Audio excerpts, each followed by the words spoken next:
why would we call it Good Friday? It was the most infamous day, the worst day in all of history, the day our God was murdered. An innocent man was tortured to death by Roman crucifixion. He was scourged until his back looked like raw hamburger. He was hanging by nails through his wrists and ankles. Every joint was dislocated. He suffered dehydration and terrible thirst and shock, and finally asphyxiation, unable to support the weight of his own body to even get a breath. He was mocked, he was exposed, he was forsaken, and he finally died. And we call this Good Friday. Does that just not seem a little odd to you? How can it be? I mean, what is wrong with us that we think this is a good day? And I think it's all a matter of perspective. And we're going to look at some of the perspectives on Good Friday on the cross. And you know, whether we think about it as a perspective on Good Friday or about Jesus or about our faith in general, I think we will see some things that were taking place on that Friday that we still see with us today in our world and in our culture. So we're going to start. We've already mentioned Joseph of Arimathea, seen his video. But the first one we're going to look at today is the perspective of the priest. The priests, for Good Friday, for them, Good Friday was a problem that got solved. See, they had a problem and they wanted to deal with it. That problem's name was Jesus. And so Good Friday was a good day for them because they finally solved their problem. Jesus had been nothing more than a troublemaking interloper who had been nothing but trouble to them. He challenged their religious system. He publicly refuted their arguments. He broke all their legalistic rules. He interrupted their profitable temple trade by turning over the temples and chasing the money changers out of the temple. He shamed them by exposing their own sin rather than condemning a woman who was caught in adultery. He refused to answer their questions when he was asked them. Who did he think he was anyway to come here and challenge our religious system? To them, Jesus was just a nuisance, and they finally got rid of him. He was dead and gone. Problem solved. Dealing with Jesus was a matter of expediency for them. In John 11:49 and 50, we read this, but a certain one of them, Caiaphas, who was high priest that year, said to them, that's the rest of the priests, you know nothing at all, nor do you take into account that it is expedient for you that one man should die for the people, and that the whole nation should not perish. In other words, whatever works, whatever is expedient. Jesus had not come in a way that they were expecting. He wasn't what they were looking for, and they failed to recognize him for who he truly was. Surely they did not need that kind of a savior, did they? So they got rid of him. For the priests, Good Friday was a day of victory, of success, of relief, maybe even of joy. The problem was solved. It was a day for smugness and self-righteousness. For some people today, Jesus is a problem. They think, okay, he was crucified. He was some nice teacher that lived a couple of thousand years ago, and he died and he's buried, and that's the end of the story, and I don't have to deal with him anymore. We see that in our world. Jesus can be a problem if you don't want to follow him. Perspective number two is from Judas's perspective. See, for him, Good Friday was just an opportunity to be embraced. How can I use this to my advantage? Although Judas had been a follower of Jesus, his main priority was money. He had, quote unquote, served as the treasurer for the school, and he had embezzled funds. As he realized that Jesus was on his way to Jerusalem and was probably going to die there, that's what Jesus was talking about. Judas realized that he had an opportunity to make some money. He could betray Jesus to the priests and be paid handsomely for his troubles. And as we know, he betrayed Jesus with a kiss, a hypocritical kiss in the garden. See, that kiss was supposed to be an act of loyalty. The student would come and kiss the master on each cheek, and that was a sign of my undying loyalty to you. But behind the scenes, he'd planned something else. He'd planned to get rid of Jesus. He had turned him over to the Romans, to the priests, so they could arrest Jesus, so they could make a pretense of a court hearing, and then condemn him to death. In Matthew 25:14-16, we read this. Then one of the 12, named Judas Iscariot, went to the chief priests and said, what are you willing to give me to deliver him up to you? And they weighed out to him 30 pieces of silver. And from then on, he began looking for a good opportunity to betray him. For Judas, Good Friday was an opportunity, but it was also becoming a cause for soul-crushing guilt. He soon began to realize that what he had done, and the guilt and the condemnation set in. Then when Judas, who had betrayed him, saw that he had been condemned, he felt remorse and returned the 30 pieces of silver to the chief priests and elders, saying, "I have sinned by betraying innocent blood." But they said to him, "What is that to us? See to it yourself." And he threw the pieces of silver into the sanctuary and departed, and he went away and hanged himself.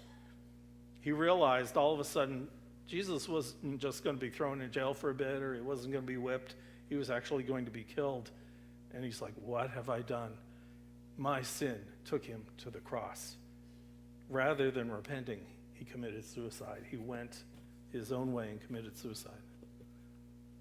For Judas, Good Friday was a day for greed, for avarice, for success financially, followed by guilt and condemnation and remorse, and finally, death. You know, there are people in our world today that would use the gospel as an opportunity to make money. Maybe it's a TV evangelist that lives a royal lifestyle behind the scenes. Maybe it's just somebody who is prone to the prosperity gospel. You know, come to Jesus and he'll fix all your problems and make you healthy, wealthy, and wise, and it'll all be great. And we come for what we can get out of Jesus rather than for who he is and the honor that he is worthy of. Perspective number 3 is for those who were in the crowd that went along to get along. We'll just do what everybody else is doing. The religious leaders had paid some of the crowd to cry out, "Crucify him," and, give us Barabbas, not Jesus. And the others just fell in with the crowd. Do you ever wonder about that kind of mass hysteria or mass hypnosis or whatever? I remember every once in a while you see this.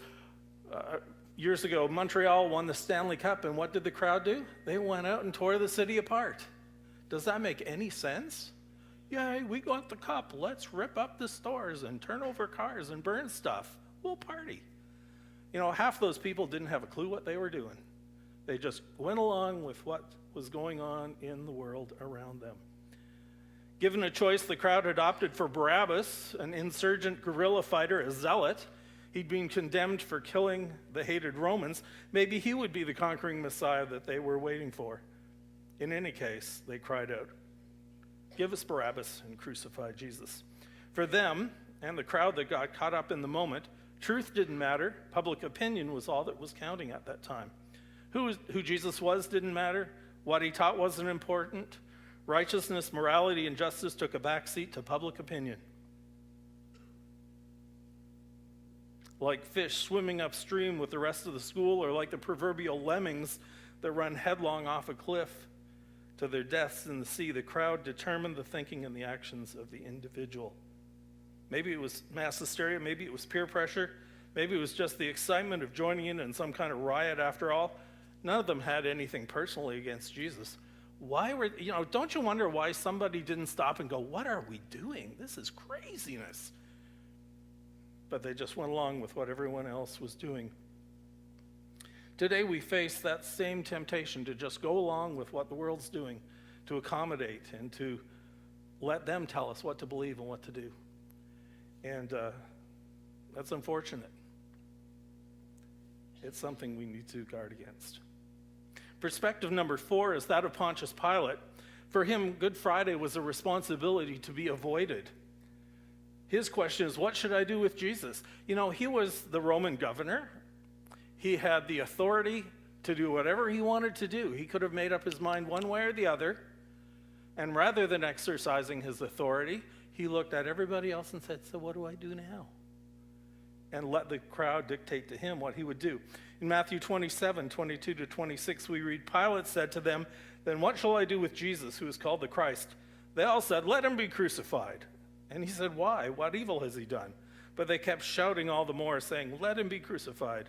When Pilate saw that he was accomplishing nothing, but rather that a riot was starting, he took water and washed his hands in front of the multitude, saying, "I'm innocent of this man's blood. See to that yourselves." And all the people answered and said, "His blood be on us and on our children." What a stupid vow to make. If you think that Satan didn't hear that, That's a perfect opportunity for him to be active in their lives. Oh, I swear, And every once in a while in our society today, people expect us to swear some stuff. And it's very powerful, especially when you say his blood be on us and on our children. Then he released Barabbas for them, but having Jesus scourged, he delivered him to be crucified. Pilate had authority, he had responsibility, but he abdicated that responsibility and the crowd decide for him. He washed his hands and shifted the blame. Don't we do that as well sometimes? See, the question remains, what will we do with Jesus? What will you do with Jesus? Pilate was controlled by the fear of the crowd. He wanted to keep the peace. He was willing to go along to get along, and he claimed false innocence in that. From Pilate's perspective, Good Friday was just a responsibility to be avoided, and he felt he had no blame, no guilt, no shame in the whole deal. We still face that question, what will I do with Jesus? Perspective number 5, for Mary and John, Good Friday meant the loss of a loved one. The events of that Friday morning meant only one thing, the death of somebody they loved greatly. For Mary, it was her oldest son, the head of her household, her provider, her protector, her innocence, her Lord, and she watched him die. For John, Good Friday was watching his best friend, his cousin, being tortured to death. Forget the theology, the prophecies, the promises. As they stood there before the cross, all they witnessed was the death of Jesus. They saw him take his last breath. They saw him die. That's all they could see through the darkness.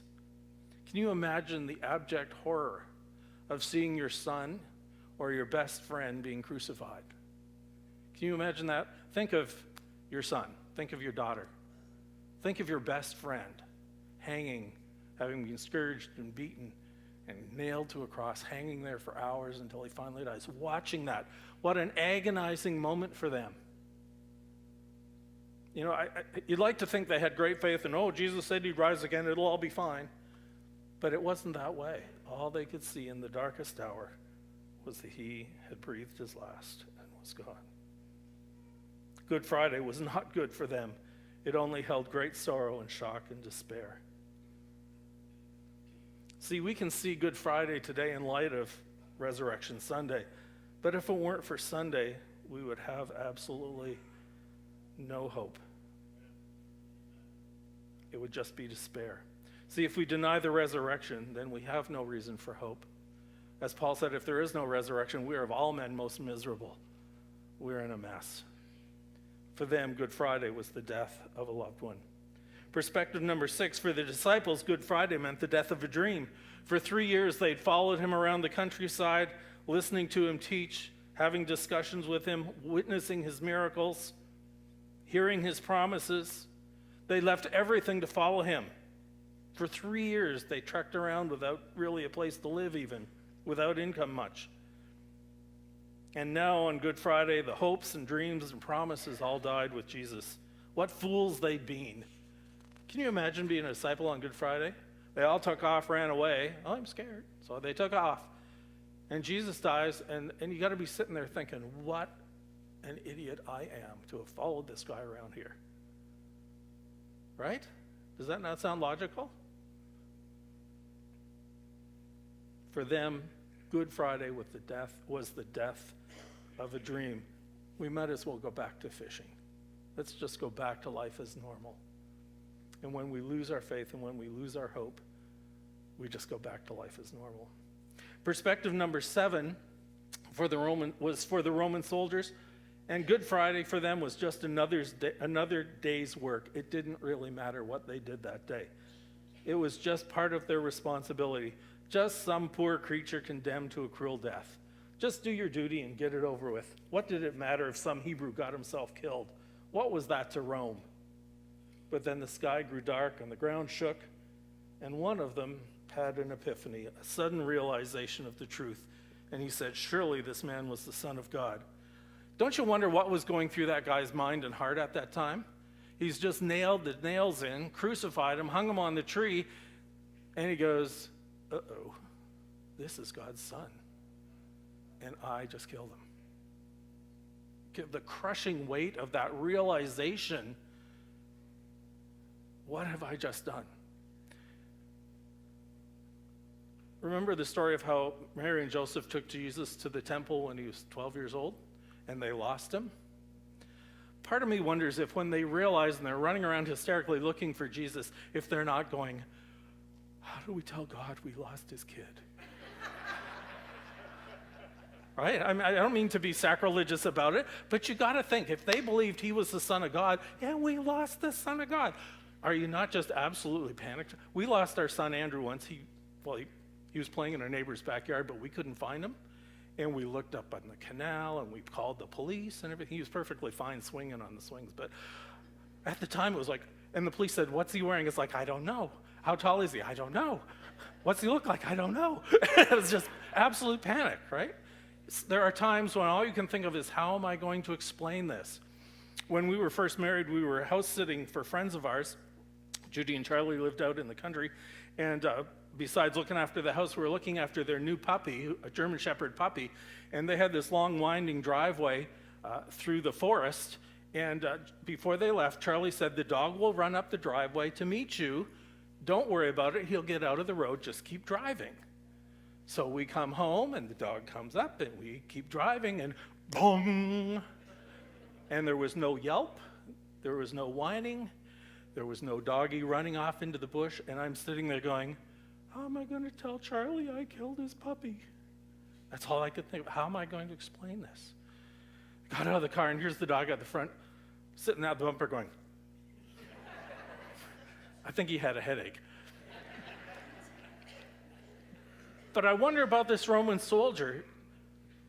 Suddenly the light comes on, and he goes, surely this was the son of, what have I done? And Good Friday was a moment when he realized his own sin and his broken relationship with God. Wouldn't that just fill you with dread, with fear? But maybe it filled him with hope. Maybe this Jesus is who he claimed to be after all. Maybe he is the Messiah. For the soldiers, it was just another day at work, a confusing one to say the least. You know, today we have people that are confused. They don't really know what to make of it all, and to others it just doesn't matter. To them it was just a duty to be fulfilled. You know, in a crowd like this on Good Friday, there's some people that are here, probably 2 or 3 at least, that are here because mom or dad made them come, or because their wife begged them to come, or whatever. And coming here today was just a duty they had to get over and done with. They're kind of like the Roman soldiers. Perspective number 8 is for the crowd at Golgotha, Good Friday was just a morning's entertainment. Let's go out, to the hillside and watch what's going on out there. It was a sick, gory form of amusement. They mocked. They said, hey, physician, heal yourself. Hey, you there, Messiah, come on down. You said you could save people. You can't even save yourself. It was just a big joke to them. For the crowd around the cross, Good Friday was just a sick amusement. And in our culture today, faith in Jesus is just something that's not taken seriously often. It's just, sometimes it's an amusement. Something to be mocked, something to be, just a social gathering. Come and see your friends, hang out for a while and go home.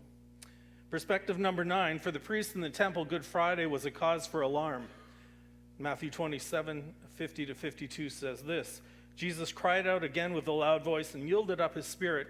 And behold, the veil of the temple was torn in two from top to bottom, and the earth shook, and the rocks were split, and the tombs were opened, and many bodies of the saints who had fallen asleep were raised.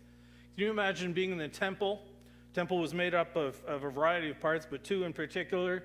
There was the holy place where the priests would go in and do their religious duties, and the table of showbread and the candlestick and all that stuff.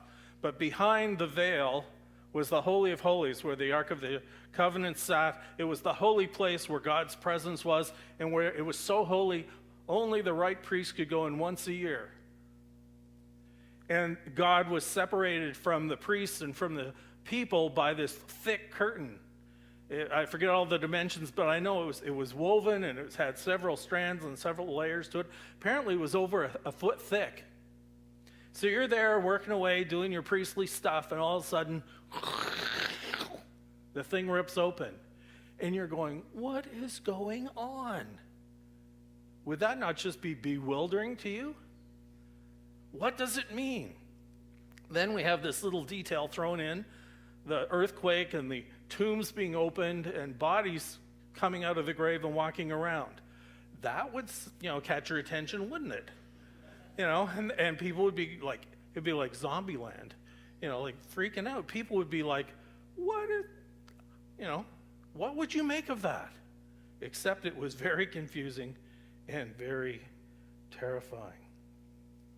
What is going on? For the priests, Good Friday was just a day of confusion. What does this mean? Fortunately, we, from our perspective, know what Good Friday means. It means that our debt is paid and our sins are forgiven. Perspective number 10 for the thief on the cross, Good Friday represented one final desperate hope to be grasped. In Luke 23, 39 to 43, we read the story. And one of the criminals who was hanging there was hurling abuse at him, saying, "Are you not the Christ? Save yourself and us." But the other answered and rebuked him and said, "Do you not even fear God, since you are under the same sentence of condemnation?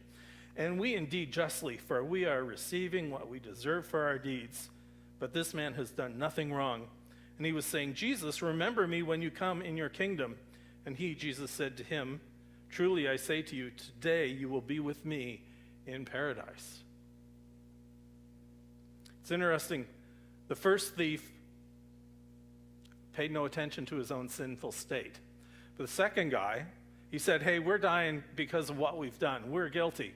I confess, I'm a sinner. I did bad stuff, and I deserve to be here. And nevertheless, no matter how much I deserve to be here, Jesus, will you have grace on me, and will you save me, and will you take me to be with you? Remember me when you come in your kingdom." And Jesus did more than he asked, because he said, "Just remember me when you get there." In other words, give me some kind of favor when you get to your kingdom. And Jesus went beyond that, and he said, "Today you'll be with me in paradise." Right? Today, Willie Skydeman is with him in paradise. And so are all the other loved ones that we've lost. The first thief was arrogant, and he only saw another wretch to be mocked. But the second thief saw one final hope.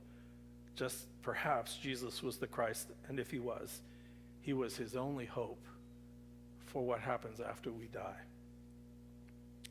Remember me, save me, Jesus. Maybe you're like that thief. You're waiting to the last moment, counting on the hope that when your time comes, there will still be opportunity to come to Jesus. We're probably like one thief or the other, either mocking Jesus or looking to him. I'm a sinner condemned to die, and I need Jesus. Perspective number 11, for Jesus, Good Friday represented the sacrifice of ultimate obedience and the fulfillment of his life's purpose. Jesus had surrendered his life in obedience to the Father's will. It wasn't an easy choice. Remember how Jesus had prayed in the garden, "Is there any other way, Father? Is there any way this cup can pass from me? Do you have any other plan? Is there an alternative? Is there anything else we can do? But nevertheless, not my will, but thine be done." Jesus was so committed to the Father's will, he would even die that horrible death on the cross. He knew exactly what he was doing. You know what? Why would Jesus go to the cross if it wasn't to bear our sins?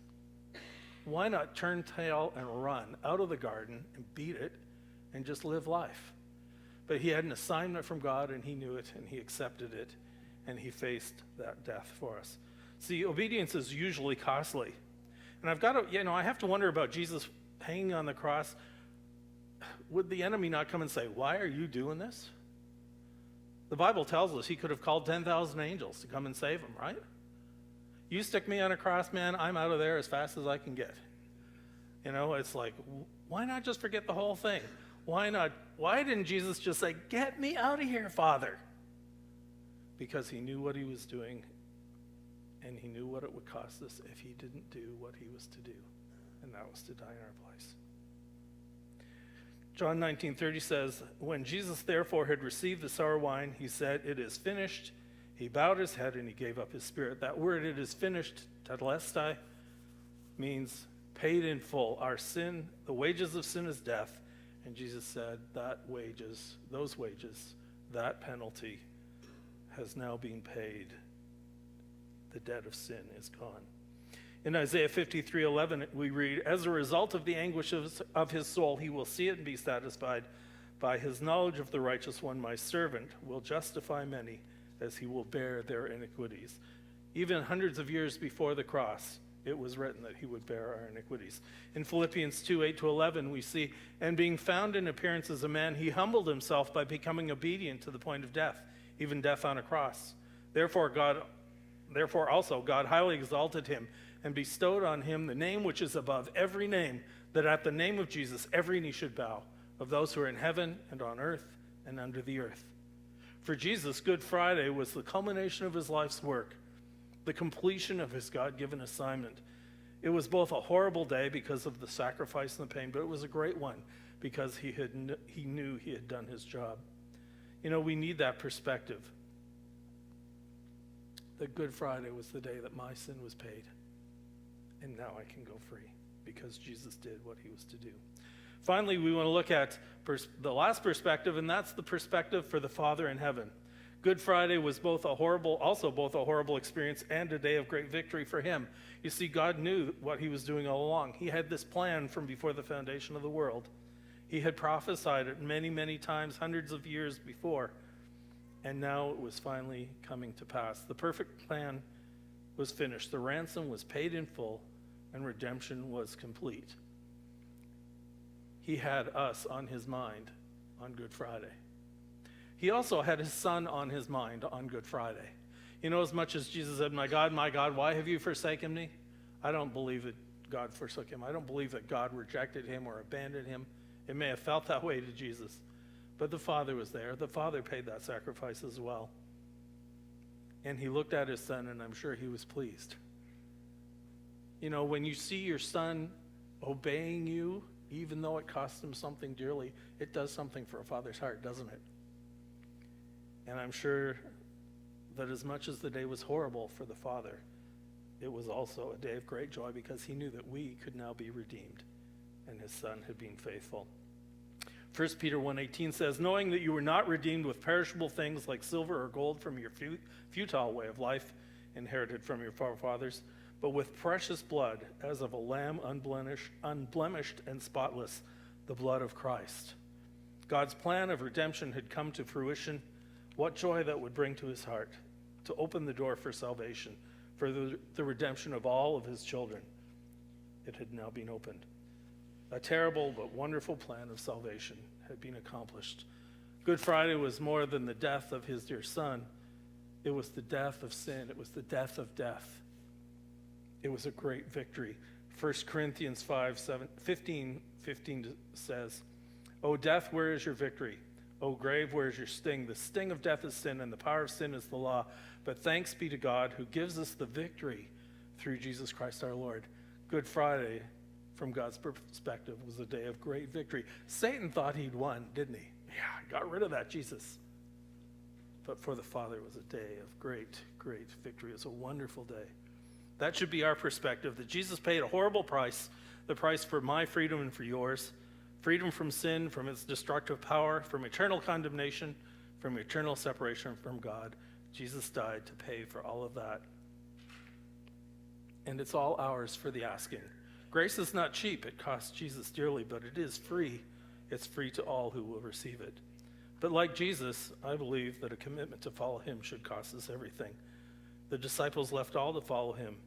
In Matthew 16, Jesus said, if anyone wishes to come after me, let him deny himself, take up his cross and follow me. For whoever wishes to save his life shall lose it, but whoever loses his life for my sake shall find it. For what will a man be profited if he gains the whole world and forfeits his soul? Or what will a man give in exchange for his soul? Yes, salvation is a free gift, but it should cost us our very lives. Full surrender to the will of God, regardless of what it costs us. So let me ask you, what's your perspective on Good Friday? Maybe you see Jesus or Good Friday or faith as just a problem to be solved or avoided.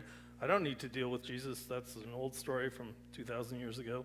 Maybe it's an opportunity to be embraced, and you come with the attitude, what can I get from Jesus? What will it do for me? Maybe it's just public opinion to be followed. Forget thinking for yourself. Just go with the flow. Do what my culture's telling me to do and to believe. Maybe it's a responsibility to be avoided. I don't want to have to deal with Jesus. I'm here under duress. I really don't need to do anything with this. Maybe it's a loved one lost. Maybe it's the death of a dream. Maybe your faith and your hope are fading. Maybe doubt's killing them both.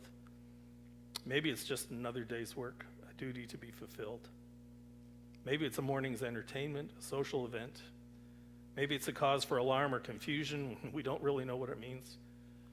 Maybe, like the thief, your only hope is in Jesus. I hope so.